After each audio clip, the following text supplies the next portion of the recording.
Hello students, आज मैं इस वीडियो के माध्यम से आपको अलजेब्रा के बारे में समझाना चाहता हूँ। बहुत सारे बच्चे मुझसे कहते हैं कि सर अलजेब्रा उनको समझ में नहीं आती। अगर आप इस वीडियो को बहुत ध्यान से देखेंगे तो आपको अलजेब्रा सीखने में कोई दिक्कत नहीं होगी। बस इसमें कुछ बातों का आपको ध्यान रखना होगा, क्योंकि अलजेब्रा में साइन का बहुत ज़्यादा मतलब होता है, प्लस माइनस, उसका मल्टीप्लिकेशन, उसका डिवीजन। इसमें अगर हमसे छोटी सी मिस्टेक हो जाती है तो वो पूरा आंसर लास्ट में आके गलत हो जाता है। अलजेब्रा है क्या? अलजेब्रा में सबसे पहले तो देखिए, मैं आपको आज पढ़ाऊंगा इस वीडियो के माध्यम से पॉलिनोमियल्स। पॉलिनोमियल्स एक ये ऐसा लेसन है जो 9th में भी है, 10th में भी है और लगभग सभी बोर्ड में ये चैप्टर है। और ये आपका पहली सीढ़ी है, फंडामेंटल स्टेप है। इसको अगर आपका कॉन्सेप्ट क्लियर हो गया तो आपको अलजेब्रा से कभी डर नहीं लगेगा। तो इसके लिए सबसे पहले हम पॉलिनोमियल्स को बहुत अच्छे ढंग से समझते हैं कि पॉलिनोमियल्स है क्या। पॉलिनोमियल्स का मतलब होता है, पॉलिनोमियल्स हम जानते हैं बहुत ढेर सारे, और नोमियल्स का मतलब टर्म से ले लीजिए, यानी जिसमें बहुत सारे टर्म एक साथ जोड़ दिए जाते हैं वो पॉलिनोमियल्स कहलाता है। अब देखिए दो बात आगे, एक आया इसमें टर्म्स, तो उसके पहले हम आपको बताते हैं अलजेब्रिक एक्सप्रेशंस होते क्या हैं। अगर अलजेब्रिक एक्सप्रेशंस हम समझ जाएंगे तो पॉलिनोमियल समझ में आएगा। पॉलिनोमियल्स के पार्ट्स कितने होते हैं, इसमें कौन कौन से टेक्निकल टर्म्स हैं जिसके बारे में हमें जानना जरूरी होता है। और अगर इन सब बातों को हम जान गए तो हमें पॉलिनोमियल्स और इससे रिलेटेड जो लेसन्स हैं, चैप्टर्स हैं, जैसे डिवाइड करना, मल्टीप्लाई करना और अलजेब्रिक आइडेंटिटीज हम यूज करते हैं, वो सब हम कैसे करेंगे वो हम आसानी से समझ सकते हैं। ये वाला लेसन 9th और 10th दोनों क्लास के लिए कॉमन है, तो ये इंट्रोडक्शन वीडियो में दे रहा हूं, इसको आप आसानी से समझिए और प्रैक्टिस कीजिए। अब देखिए अलजेब्रिक एक्सप्रेशंस होता क्या है। अलजेब्रिक एक्सप्रेशंस में दो बातें आपको जाननी पड़ेगी। एक होगा कांस्टेंट, क्या होता है कांस्टेंट, और एक होता है वेरिएबल्स। ये कांस्टेंट और वेरिएबल्स मिल करके अलजेब्रिक एक्सप्रेशंस बनाते हैं। कांस्टेंट टर्म क्या होते हैं या कांस्टेंट वैल्यूज क्या होती है, जैसे हम कोई नंबर लिखते हैं, जैसे रियल नंबर हमने कोई लिखा तो वो कांस्टेंट हो जाएगा, जिसकी वैल्यू हम चेंज नहीं कर सकें। जिसकी वैल्यू हम चेंज नहीं कर सकते वो कांस्टेंट टर्म होता है, और जिसकी वैल्यू चेंज हो जाए, हम जो भी चाहे वो वैल्यू रखते हैं, वो होते हैं वेरिएबल्स। तो variables x, y, z, a, b, c, आप कुछ भी लिख सकते हैं, s, t, u, ऐसे ऐसे अल्फाबेट्स होते हैं, 26 अल्फाबेट्स होते हैं, कुछ भी रख सकते हैं। Capital X, capital Y, capital Z, capital A, capital B, capital C, ये सब क्या है, वेरिएबल्स है, यानी इसकी वैल्यू हम चेंज कर सकते हैं। कैसे? x इज इक्वल टू 1 रख दिया तो x की वैल्यू 1 हो गई, x इज इक्वल टू हमने 2 रख दिया तो x 2 हो गया, y इज इक्वल टू हमने 10 रख दिया तो y 10 हो गया। इसका मतलब हम जो रखना चाहें वो हम रख सकते हैं। एक ये इस प्रकार से इसको हम वेरिएबल्स कहते हैं। कांस्टेंट टर्म जैसे हमने लिखा 1 तो ये 1 ही रहेगा, हमने लिखा 2 ही रहेगा, हमने लिखा 100 ये 100 ही रहेगा, इसकी वैल्यू हम चेंज नहीं कर सकते। जब कांस्टेंट और वेरिएबल मिल जाते हैं तो वो एक अलजेब्रिक एक्सप्रेशन बनाता है। फॉर एग्जांपल जैसे हमने लिखा 3x, अब 3x एक अलजेब्रिक एक्सप्रेशन हो गया। मैंने कहा 10y एक अलजेब्रिक एक्सप्रेशन हो गया। अब आप पूछेंगे सर इन दोनों के बीच में कोई साइन नहीं है तो हम क्या माने, तो इन दोनों के बीच में कोई साइन नहीं होता तो इसको हम मल्टीप्लाई कहते हैं।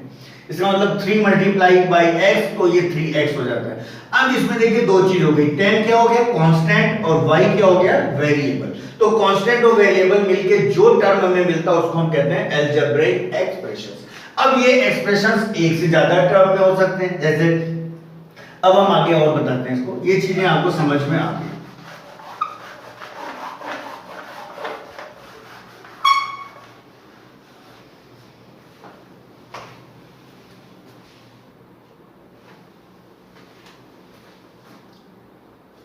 अब देखिए आते हैं, जब अलजेब्रिक एक्सप्रेशन समझ गए तो अब हम पॉलिनोमियल्स में आते हैं। पॉलिनोमियल्स में बहुत सारी बातें होती हैं, जैसे सबसे पहले तो आता है टर्म्स होते हैं। अब इसमें टर्म्स के अकॉर्डिंग हम बताते हैं कि ये किस प्रकार का पॉलिनोमियल होगा। मान लीजिए अगर एक टर्म है तो ये कहलाएगा मोनोमियल्स। अगर इसमें दो टर्म है, टू टर्म्स हैं, तो ये कहलाता बायनोमियल।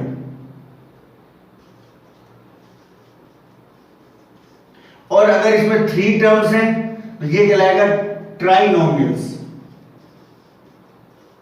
इसी प्रकार से 1 2 3 4 अगर फोर टर्म्स हैं तो ये कहलाएगा टेट्रानोमियल। इसको हम इसको और भी नाम से हम जानते हैं। इसको जैसे भी बाइनोमियल्स हो गया, बाइनोमियल्स में दो हो गए और टेट्रा में चार होंगे तो ये कहलाएगा, इसका एक पॉलिनोमियल अगर हम बात करें तो क्वाड्रेटिक पॉलिनोमियल्स भी कहलाते हैं। ये तो मोनोमियल्स का मतलब हो गया, इसमें एक टर्म हो गया, इसमें दो टर्म हो गया, इसमें तीन टर्म हो गया, इसमें चार टर्म हो गया। तो अब ये टर्म्स मिल करके कई सारे जब टर्म मिल जाते हैं तो वो पॉलिनोमियल हो जाता है, जिसे हिंदी में बहुपद कहते हैं।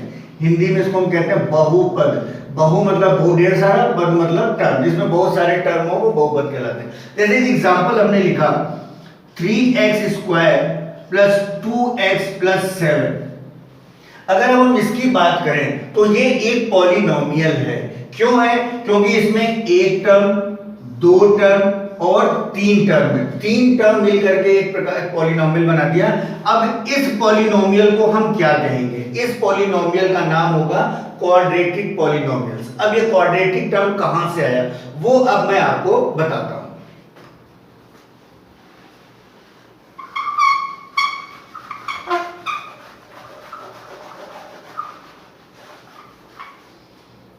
अब अगर हम पॉलिनोमियल्स की बात करें, जैसे अभी हमने एक एग्जांपल लिखा आपके सामने, मान लीजिए लिखा 3x² प्लस 2x प्लस 7। अब इसमें देखिए तीन टर्म मिल करके एक पॉलिनोमियल बनाया, जिसमें ये फर्स्ट टर्म, सेकंड टर्म और ये थर्ड टर्म। अब टर्म्स आपको समझ में आ गया, पॉलिनोमियल समझ में आ गया। अब आता है इसमें डिग्री ऑफ इक्वेशन। अब डिग्री ऑफ इक्वेशन कहां से आ जाएगा? डिग्री हम देखते हैं कि किसी पॉलिनोमियल में सबसे हाईएस्ट पावर क्या है। पावर, एक्सपोनेंट एंड पावर, इसके पहले वीडियो में मैंने आपको बताया। अब इसमें देखिए उस पावर का हम यूज करते हैं। तो अगर इसमें देखें तो 3x², तो इसकी पावर है 2 और यहां पे कुछ नहीं तो इसकी पावर है 1, तो और इसकी पावर हम 1 लेंगे। ठीक, तो अब यहां पर देखिए जो हाईएस्ट पावर क्या है 2, तो 2 हाईएस्ट पावर है, तो इसकी डिग्री ऑफ इक्वेशन क्या हो गया? 2 डिग्री हो गया। और 2 डिग्री इक्वेशन को हम कहते हैं quadratic polynomial. Quadratic polynomials, clear बच्चों? 2 डिग्री अगर है तो ये कहलाएगा क्वाड्रेटिक, तो ये क्वाड्रेटिक पॉलिनोमियल हो गया। अब अगर यहां पर डिग्री 1 है, और एग्जांपल ले लेते हैं। मान लीजिए हमने लिख दिया 3x प्लस 7, तो 3x प्लस 7 हमने लिख दिया, तो यहां पर x की पावर क्या है? 1, तो इसकी डिग्री ऑफ इक्वेशन हो गया, डिग्री ऑफ इक्वेशन ये हो गया 1। और जब 1 डिग्री इक्वेशन होता है तो इस प्रकार की इक्वेशन को हम कहते हैं लीनियर इक्वेशन।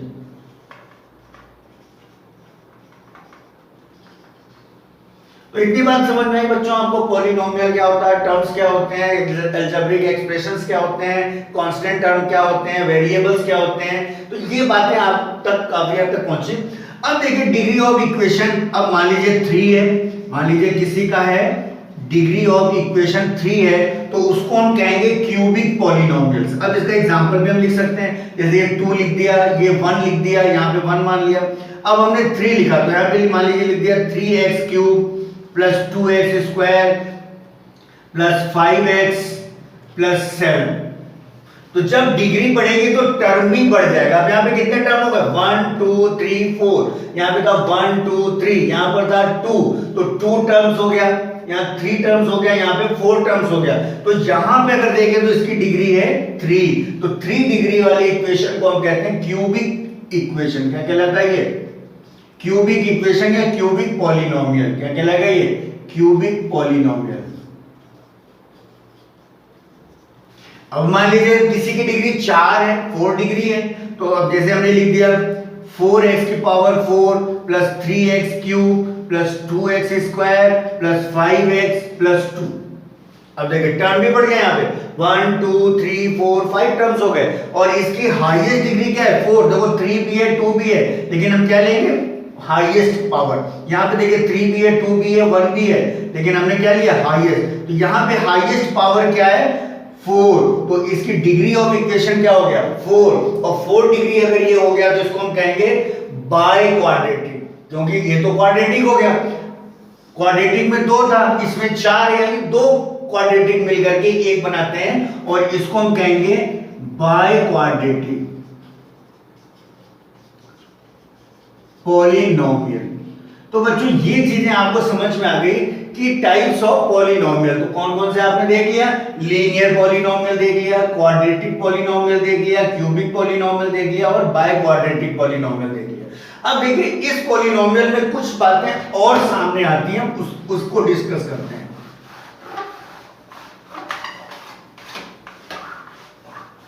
अब देखिए इस पॉलिनोमियल में आपने अगर पूछा जाए कि इसमें डिग्री ऑफ इक्वेशन क्या है, तो आप बताओगे 3। अब इसमें यह भी पूछ सकता है कि इसमें वेरिएबल्स बताइए, कौन से वेरिएबल्स हैं, तो केवल एक ही वेरिएबल है, और वेरिएबल है x। क्या हो गया वेरिएबल x, तो इसको हम कहेंगे quadratic polynomial in one variable. क्या कहलाएगा ये quadratic polynomial in one variable. क्या हो गया ये एक वेरिएबल, और वेरिएबल क्या है x। हम इस प्रकार से और भी लिख सकते हैं, जैसे हमने लिख दिया 3x square plus 2y plus 7। यहां पे क्या हो गया 2 वेरिएबल्स हो गए, क्वाड्रेटिक इक्वेशन इन 2 वेरिएबल्स, और इसमें वेरिएबल्स कौन कौन से हो गए, वेरिएबल्स हो गया x एंड y। और अगर इसमें हम पूछें कांस्टेंट टर्म क्या है, तो कांस्टेंट टर्म यहां पर क्या है 7, क्योंकि इसके साथ कोई भी वेरिएबल नहीं जुड़ा हुआ है। ठीक है, तो आपने कांस्टेंट टर्म भी समझ लिया, यहां पे भी कांस्टेंट है 7, जिसके साथ कोई वेरिएबल नहीं जुड़ा हुआ तो वो कांस्टेंट टर्म कहलाता है, और ये वेरिएबल्स कहलाते हैं। और इसके साथ देखिए और एक बात आपको बताऊं, यहां पर नया टर्म आता है कोफिशिएंट। कोफिशिएंट क्या कहलाएगा, वेरिएबल तो आपको मालूम हो गया x और y। अब अगर हम कोफिशिएंट की बात करें तो कोफिशिएंट को देखिए, हम देखते हैं यहां पे आपको समझाते हैं कि कोफिशिएंट्स क्या होते हैं। कोफिशिएंट का मतलब होता है गुणांक, यानी कि किसी वेरिएबल के साथ किस नंबर का मल्टीप्लिकेशन है, उसको हम कहते हैं कोफिशिएंट। तो अगर हम यहां पे बात करें कोफिशिएंट ऑफ x स्क्वायर का कोफिशिएंट क्या होगा, तो x स्क्वायर के साथ किसका मल्टीप्लाई है 3 का, x स्क्वायर के साथ किसका मल्टीप्लाई है 3 का, तो x स्क्वायर का कोफिशिएंट हो गया 3। अब मैंने पूछा कि कोफिशिएंट ऑफ x यहां पर क्या है, कोफिशिएंट ऑफ x क्या है, तो 2, क्योंकि x के साथ 2 का है। और कांस्टेंट टर्म क्या है, कांस्टेंट टर्म है 7। तो देखिए कितनी बातें आपने इस पॉलिनोमियल में सीख ली। पहले तो आपने सीखा पॉलिनोमियल क्या है, अलजेब्रिक एक्सप्रेशंस क्या है, वेरिएबल्स क्या है, कांस्टेंट टर्म क्या है, इसके बाद डिग्री ऑफ इक्वेशन आपने देख लिया, टाइप्स ऑफ पॉलिनोमियल देख लिया, ठीक है, और यहाँ पर कोएफिशिएंट भी देख लिया। तो ये लगभग इतनी बातें अगर आपको समझ में आ जाएंगी तो आप आसानी से पॉलिनोमियल्स को कर सकते हैं। अब इन पॉलिनोमियल्स को हमने किया, तो अब पॉलिनोमियल्स को देखिए लिखने का तरीका भी आपको मैं बताता हूं। अब पॉलिनोमियल्स को लिखते कैसे हैं और उसको हम रीड कैसे करते हैं। जैसे हमने लिखा 2x square plus 7x plus 3, क्या लिखा, तो यहां पर अगर इसमें हम क्या क्या क्वेश्चन पूछ सकते हैं कि सबसे पहले तो ये कौन सा पॉलिनोमियल है, क्वाड्रेटिक पॉलिनोमियल है। इसमें टर्म्स कितने हैं 1 2 3 टर्म्स हैं। इसमें वेरिएबल क्या है x, एक ही वेरिएबल है। अब हमने कहा इसकी डिग्री क्या है 2 डिग्री इक्वेशन है, ठीक है। अब हमने पूछा कि x स्क्वायर का कोएफिशिएंट क्या है 2, x का कोएफिशिएंट 7, कांस्टेंट टर्म हो गया 3। इतनी बातें हमने समझ ली। अब अगर इसको लिखना है, केवल एक ही वेरिएबल है, तो इसको हम लिख सकते हैं px, और इसको पढ़ेंगे कैसे?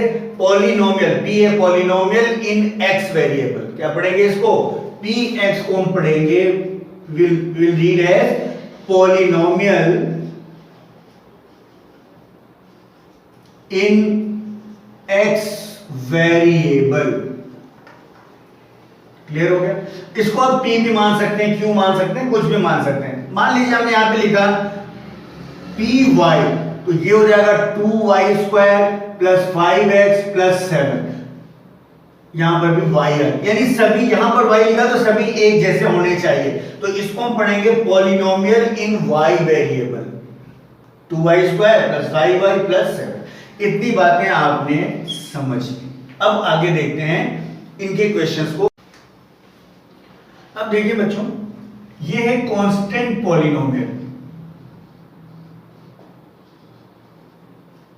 कांस्टेंट पॉलिनोमियल, कांस्टेंट पॉलिनोमियल क्या होता है? जैसे हमने लिखा लेट p x कोई पॉलिनोमियल है और ये है 7, px = 7, तो ये 7 के में कोई भी वेरिएबल नहीं जुड़ा हुआ, तो ये कहलाएगा कांस्टेंट पॉलिनोमियल। मैंने कहा py कोई पॉलिनोमियल है -3/2, ये अगर कोई वेरिएबल नहीं जुड़ा है फिर भी उसको हम पॉलिनोमियल कहेंगे, और वो कहलाएगा कांस्टेंट पॉलिनोमियल, क्योंकि ये कांस्टेंट टर्म है, ये भी एक कांस्टेंट पॉलिनोमियल हो गया। अब देखिए डिग्री अगर हम निकालना चाहें, अगर हमने कहा कि इसकी डिग्री क्या होगी, तो डिग्री ऑफ इक्वेशन होगा 0। इसकी डिग्री क्या होगी? 0। कांस्टेंट पॉलिनोमियल की डिग्री हम 0 मानते हैं, इसकी भी डिग्री क्या मानेंगे? 0। अब देखिए एक बात आती है, इतनी बात आपको समझ में आ गई, कांस्टेंट पॉलिनोमियल भी आपको समझ में आ गया। अब देखिए मान लीजिए, ठीक है, अब कांस्टेंट पॉलिनोमियल, अब देखो बच्चों पॉलिनोमियल्स में मैं कुछ स्पेशल केस आपके सामने रखा हूं, कुछ एग्जांपल्स ऐसे लिए हूं जो कि आपको कंफ्यूजन न रहे, आप इसमें कंफ्यूज ना करें कि पॉलिनोमियल्स कौन से होते हैं कौन से नहीं होते। तो किसी भी पॉलिनोमियल्स में अगर पावर फ्रैक्शन में है, रैशनल यानी कि p/q के फॉर्म में है, अगर ये फ्रैक्शन में है, और अगर फ्रैक्शन वो डिवाइड नहीं हो रहा है, तो वो पॉलिनोमियल नहीं होगा, नॉट अ पॉलिनोमियल। अगर इसमें कोई अंडर रूट इरेशनल टर्म आ जाता है तो वो भी पॉलिनोमियल नहीं होगा। अगर यहां पर देखिए 4/x, x डिनोमिनेटर में चला गया, तो ये भी पॉलिनोमियल नहीं होगा। तो इसका हमेशा ध्यान रखिएगा कि पॉलिनोमियल केवल होल नंबर्स होने चाहिए, और वो फ्रैक्शन मतलब डेसिमल्स में नहीं आने चाहिए, और डिनोमिनेटर कभी वेरिएबल नहीं होना चाहिए, ये पॉलिनोमियल्स भी होंगे। अब हमने मान लीजिए ये fx = 0 है, तो इसको हम कहेंगे 0 पॉलिनोमियल। और अगर इसकी हम डिग्री की बात करें तो इसकी डिग्री अनडिफाइंड है, इसकी डिग्री को हम डिफाइन नहीं कर सकते। इसी प्रकार से अगर fx = 5 है तो ये कांस्टेंट पॉलिनोमियल कहलाएगा, क्योंकि यहाँ पे 0 नहीं है, कोई भी नंबर होगा वो कांस्टेंट पॉलिनोमियल कहलाएगा, और इसकी डिग्री 0 होगी। क्लियर हो गया बच्चों? वीडियो बच्चों आपको कैसा लगा? अगर वीडियो आपको पसंद आया, अलजेब्रिक एक्सप्रेशंस पॉलिनोमियल के बारे में यदि आपको मैं जानकारी दे सका, अच्छी जानकारी दे सका, तो आप कमेंट बॉक्स में कमेंट जरूर दीजिए और लाइक कीजिए। और अगर अभी तक मेरे वीडियो को सब्सक्राइब नहीं किया है तो सब्सक्राइब कीजिए, और आगे के वीडियोस को आप ध्यान से देखिए। Thank you.